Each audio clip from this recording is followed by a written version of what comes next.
Good morning and welcome to another episode of Unscripted and Unchained RPG Review. I am DM Bloodworth, and as you can see by the graphics, today I'm going to be doing a brief review of Star Wars the Role-Playing Game. This is the first edition. This was put out by West End Games in 1987, and I lucked out and got a copy of the first edition, first printing, on eBay, $25, including shipping and tax, for a beautiful hardcover book. I mean, it's in very good condition. A few like little wear spots here and there, but overall, I was really pleased with the condition and how quickly and the price that I got it for. Just another great find for picking up these older RPGs for myself. Little history, my own history with this game is I did not play it in 1987 or any time since then.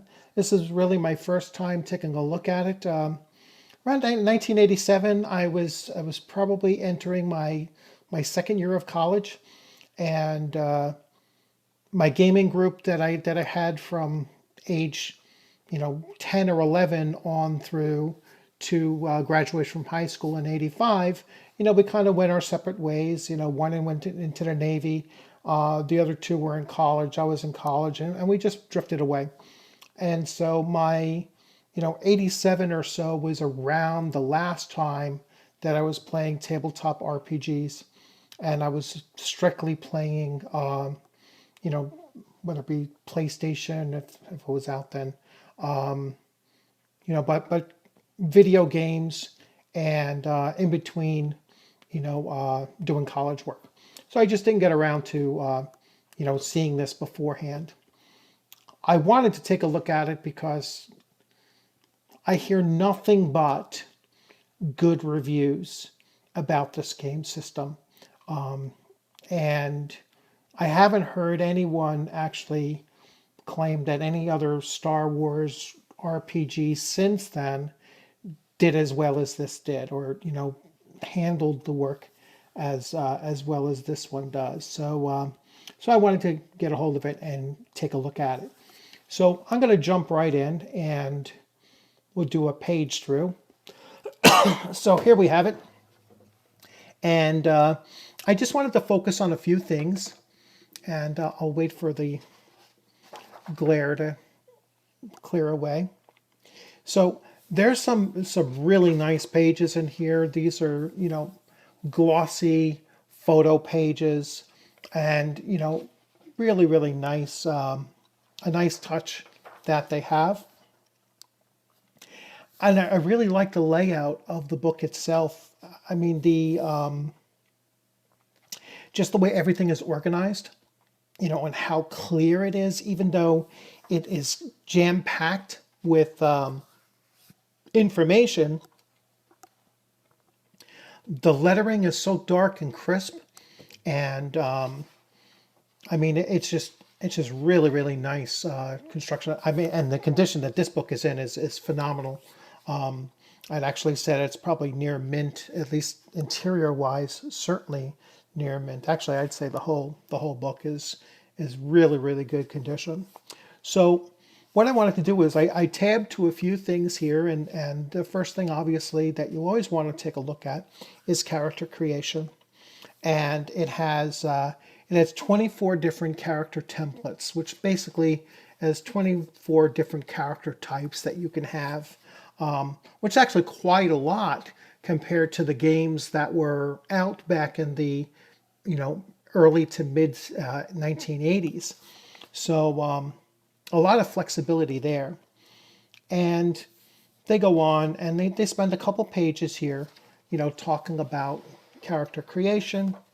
And, so here we have the smuggler, and this is the character that you're recommended to use for the solo presentation of the game system, which I'll talk about a little bit later. But, a few pages of character creation, not very many. And then we go to this section here, which is the bare bones. this is really, really useful for any game system. And I haven't seen many that were that that presented it this way and this concisely. All you need to do to play this game is read pages 11 through 16. So these 5 pages basically tells you the very bare bones of playing this game, whether it be, how do you handle running or taking wounds, what's the action segments, how do you, resolve initiative, movement, stances, shooting, so just the basic structures of the game, dodging, skill points, the force and how the force works, the Jedi code.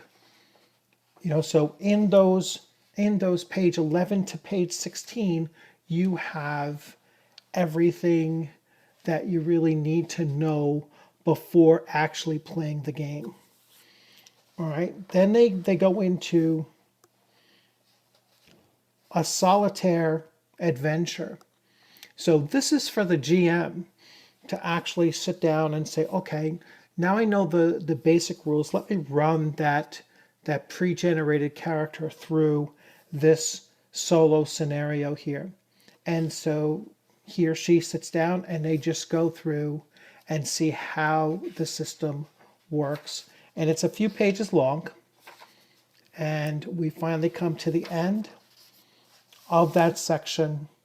And I like how they tell you here, and may the force be with you. And now you're into the game master section. So as the game master, it tells you introducing just the methods of being a game master. Excuse me. Allergies are terrible lately, so please bear with the hoarse voice and everything. They go into attributes and skills, and there's a good bulk of this of the book is based on that.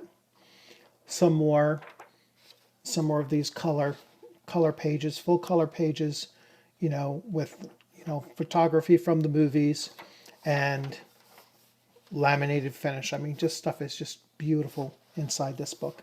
So I wanted to skip over the skills and such and get to the next section. So chapter 3 is combat. And now you get, the same thing that you got in the, in the startup section or the bare bones section. You're just going to get slightly more detail here. And it goes into the combat and going into much more detail.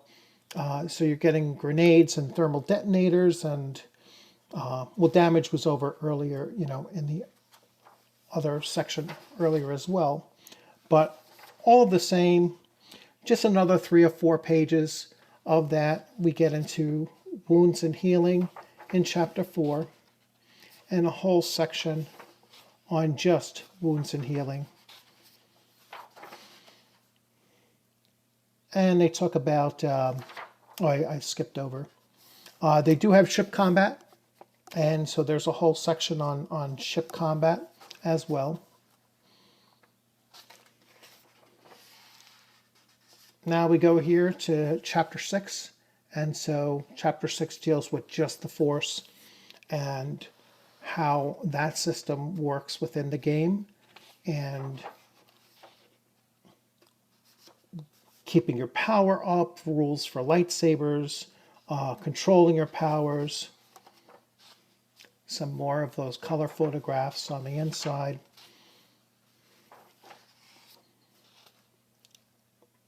All right, so other characters. So these aren't just NPCs, but these are, how do you're generating characters from scratch, aliens and such, droids. And if you're familiar with Star Wars, you already know that these are, in many cases, these are beyond just NPCs. They're, they're almost like companions, which you might be familiar with in in video games, a companion is something that comes along and it helps the player character, in a video game accomplish certain goals. So that, sometimes they're combat support, sometimes they're healing support, especially in games like Star Wars, the Old Republic, the MMO. That one, had that. It had like a pet system or a companion system where they assisted you in combat or healing and such. So, they have these various, almost like henchmen kind of system there for those NPCs, and then they're separate from just your normal catalog of random NPCs that can be encountered. How to run an adventure. So chapter 1. So now we're into the adventuring section, and it goes through on how to run an adventure. It will eventually get to designing an adventure. So once you've run a few, then as a game master, you should be ready to start designing your own. And so they give you a whole section here on designing your own adventures as well. There's an adventure that is in here, and I will skip through this a little bit quickly since I don't want to give out any spoilers. And like I said, this is very, very available. We're still there. So chapter 4 of the adventure section is adventure ideas, and basically hooks, storyline hooks to help you create adventures of your own. And then we get to the character sheet. And so here you have the character sheet, and it'll have dexterity and then the skills that fall within dexterity. Same thing with knowledge, mechanical, perception, strength, and technical. You have their saving, you have force points, dark side points, wound status, and skill points, control, sense, and alter, equipment, background, personality, a quote, a connection with other characters, which you may have rolled randomly or you may have just developed on your own or picked from a random chart. And then here we have the different pre-generated classes. So an example of all 24 of the classes. So the Royal Retainer, the Mercenary, the Laconic Scout. I'm just flipping through your typical Mon Calamari, your old Senatorial, your Minor Jedi, which is down over here. You really can't see it. An Outlaw, a Pirate, a Quixotic Jedi. I think I'm pronouncing that word right. Quixotic. Not sure. And we go through. And then finally, at the end, you have all the charts and tables, which there's only 1, 2, 3, I think about 5. So 5 charts. So you have 5 charts, which you could easily copy separately and then, create your own GM screen, just having those charts available. And then some advertisements, so for Paranoia, for Ghostbusters, Star Wars source books and such. So overall, I mean, it looks like a really fun system to play.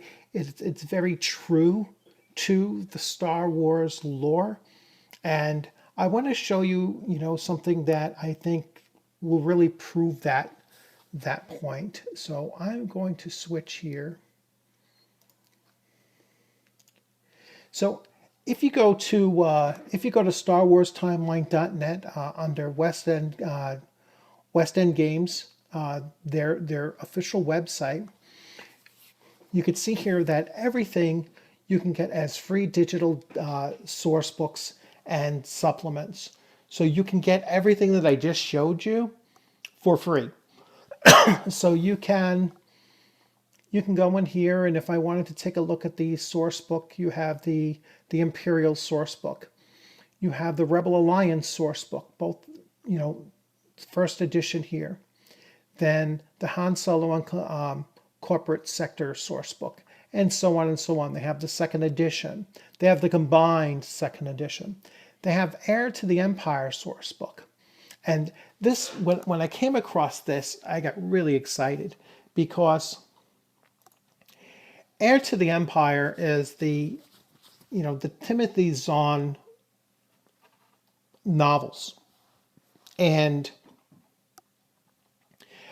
back then, and I know this is going to be controversial for, potentially current, Star Wars fans, but, you really you can't talk about Star Wars without evoking some kind of a confrontation anyway.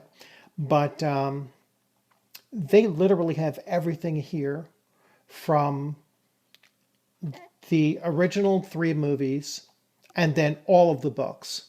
All right, and so this is what's considered the the expanded universe, and they have source books for almost every novel series that there was. All right, and so it really does, I think, capture the atmosphere of Star Wars, as well as I have seen anywhere else. I think that any new Star Wars RPG would have a hard time matching what this does. And there's still a big community for this game, and that is a testament to the fact that some of these older RPGs from the 1980s have such staying power that they're still followed and played today. And even if the company had gone out of business years and years ago, it gave us all the tools to continue creating new content for these older games. I mean, I'm waiting on my delivery of Star Frontiers, which I think is a game that that they've stopped producing materials for Star Frontiers, probably going back 35 years, and yet people still play Star Frontiers. I'm about to write an adventure. I'm in the process of writing an adventure for Bushido RPG, which came out in the early 1980s. And although that might have only had 3 official adventures into it, gave you all the tools that you need to continue playing that game as it was written back 35, 40 years ago. And that is the same here with Star Wars First Edition. I mean, yeah, the second edition is out there. It doesn't have a third edition, so I don't. I lean towards getting a hold of the first edition, unless someone tells me the second edition is such a vast improvement of the game system. I'll probably just stick with first edition and look to play first edition. So listen, it looks like a great game. If you can get your hands on it, I recommend getting a hold of it while it's still fairly cheap. Like I said, it's a hardcover and it's $25. You really can't beat that. Perhaps I just got really lucky, but I just recently double checked and it might have been 30. So keep your eye out for that. And then if you really can't get a hold of it, they have all the PDFs for free on West End's, West End Games website. And so you can always go there and at least get a PDF copy of it. And if you feel like printing it out, you can print it out. But I'm really excited to play this game. And I know that there's a community out there that is still playing this game. And so it's going to be very easy to just jump in and say, hey, I made up a character. Does anyone have a game running right now to jump in on it? And then once I become very familiar with it, then I'll start looking to write adventures for it, which gives me all the tools in this one volume in order to do that.